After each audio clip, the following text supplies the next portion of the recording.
پاک کا بہت بڑا شکر ہے، یہ بھی بڑی نعمت ہے۔ بہت سارے وہ لوگ ہیں، بلکہ تھے، جو پچھلا رمضان کی برکتیں تو حاصل کی، لیکن اب وہ دنیا سے چلے گئے، اور جب دنیا سے چلے گئے تو ان کے اپنے اعمال کا سلسلہ ختم ہو گیا۔ انقطع عنہ عملہ، حدیث پاک میں آتا ہے کہ جب ابن آدم پہ موت آتی ہے تو انقطع عنہ عملہ، اس کا عمل منقطع ہو جاتا ہے، ختم۔ یہ تم بھی سوچ لو، مردہ روزے رکھ سکتا ہے؟ حج، عمرہ، نمازیں، کچھ لوگ کہتے ہیں مردے بھی نمازیں پڑھتے ہیں، اور پھر اپنے آپ کو کہتے ہیں ہم مسلمان بھی ہیں، اور ساتھ کہتے ہیں ہم دیوبندی بھی ہیں۔ کیا بات ہے! انقطع عنہ عملہ، اس کا اپنا عمل منقطع ہو گیا۔ البتہ بعض عمل ایسے بھی ہیں کہ مردے کو بھی ثواب پہنچتا ہے۔ ایک نیا فرقہ عثمانی پیدا ہوا، کراچی کا ڈاکٹر عثمانی، جو بڑا ملحد اور زندیق انسان تھا، تو اس کا ایک فرقہ، انہوں نے ایصال ثواب کا انکار کیا۔ انہوں نے کہا کہ جب آدمی مر جائے اب اس کا کوئی ایصال ثواب شواب نہیں، کیونکہ اس کا اپنا عمل نہیں۔ خیر یہ لمبی بات ہو جائے گی، میں صرف اتنی بات کہتا ہوں کہ یہ گمراہ فرقہ ہے۔ کتاب و سنت کی روشنی میں مرنے والے کا عمل تو منقطع ہو گیا، لیکن بعض ایسے اعمال ہیں کہ اس کو مرنے کے بعد بھی ثواب پہنچ سکتا ہے۔ مثلا جنازہ ہے، اب جنازہ مرنے والے کا عمل تو نہیں، نہ وہ شریک ہو سکتا ہے، نہ وہ جنازے میں آمین کہہ سکتا ہے۔ وہ تو سامنے مرا پڑا ہے چارپائی پہ، اور جنازہ تم پڑھ رہے ہو۔ اب اس کو کوئی نفع ہوگا یا نہیں، یہ فیصلہ کرنا ہوگا۔ عمل تمہارا ہے، مردے کا نہیں، اور تمہارے اس عمل کا اس میت کو کوئی نفع ہے یا نہیں۔ فرقہ عثمانیہ کو وصیت کرنی چاہیے بھئی جنازہ ہمارا نہیں پڑھنا، کیونکہ نفع دوسرے کے عمل کا نہیں ملتا۔ ہم کہتے ہیں بڑا نفع ہے۔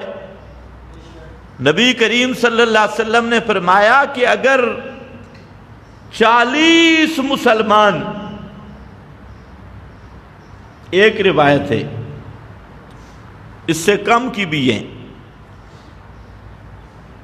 میت کے حق میں خالص نیت سے دعا کر دیں جنازے میں، تو اللہ ان کی اس شفاعت کو قبول کر کے اس میت کی بخشش کر دیتی ہے۔ بڑا نفع ہے۔ اور کئی ایسے بھی جنازے ہوتے ہیں کہ جنازے میں شرکت کرنے والے کی بھی بخشش ہو جاتی ہے،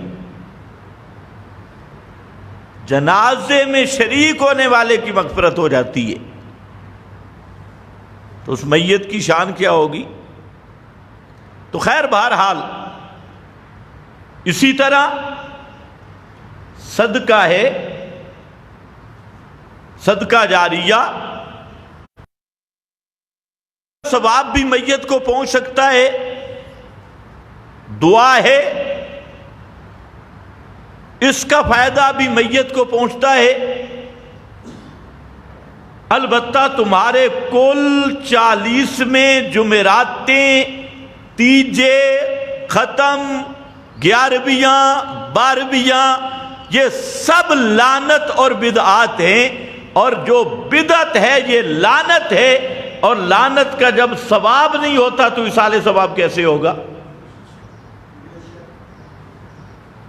یہ جتنے آپ کے ختم، مربجہ، یہ سارے سلسلے چاہے جمعرات کے نام پہ ہو، کل ساتے کے نام پہ ہو، تیجا چوتھا کے نام پہ ہو، برسیوں کے نام پہ ہو، یہ سب ہندوؤں کی رسمیں ہیں اور محمد مصطفیٰ کے دین سے بغاوت ہے، اور جو کام میرے نبی کی سنت کے خلاف ہے وہ اللہ کی لعنت کا سبب بنتا ہے، ثواب نہیں ملتا۔ ثواب اسی کام پہ ملتا ہے جو محمد مصطفیٰ صلی اللہ علیہ وسلم کی نبوت کی مہر جس کام پہ موجود ہے۔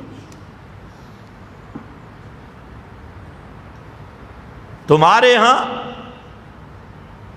بے شمار بہترین کاغذ ہیں، خوبصورت کاغذ، اور اگر آپ وہ دکاندار کو دیں کوئی اچھا سا کاغذ جیب سے نکال کر اور اس کو کہیں کہ یہ 500 روپے کا نوٹ ہے، وہ دکاندار کاغذ دیکھے گا یا آنکھیں بند کر کے لے لیتے ہو؟ اکثر دکاندار بیٹھے ہو، آج کل تو مشین بھی رکھی ہے، چیک کرتا ہے اصلی ہے یا نکلی ہے۔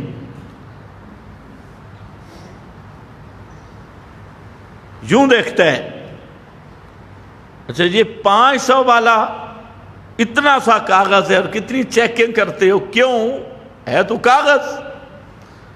یہ تم بھی سمجھتے ہو کہ جب تک پاکستان کی اصلی مہر موجود نہ ہو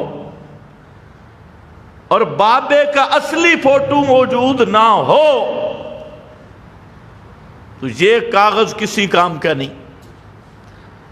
اور ایک پرانا سا نوٹ ہے، وہ بیچارہ ٹوٹ رہا ہے، لیکن اس پہ اصلی مہر لگی ہے، آپ کے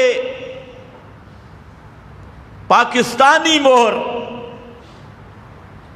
سعودی مہر، امریکن مہر، اور کاغذ بڑا کمزور ہے، پرانا کاغذ ہے، ساتھ ڈیزل اور نسوار بھی لگی ہے، لیکن جب تم نے دیکھا تو وہ فوراً لے لے گا۔ اور صاف ستھرا خوشبو والا کاغذ اس کی جگہ پہ نہیں لے گا۔ تو جب تیرے ہاں یہ ہے تو میرے رب کے ہاں یہ ہے کہ اللہ وہ عمل قبول کرتا ہے جس پہ مہر محمدی لگی ہوئی ہو، اصلی مہر ہو۔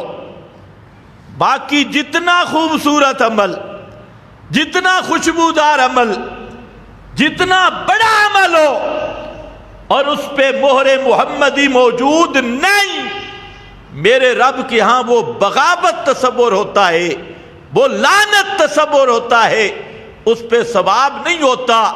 اس لیے مت کوئی بھول میں رہے، یہ کل 40 سے 7ویں، رجبیاں، 11ویں، 12ویں، تیجے، جمعراتیں، ختم، شتم،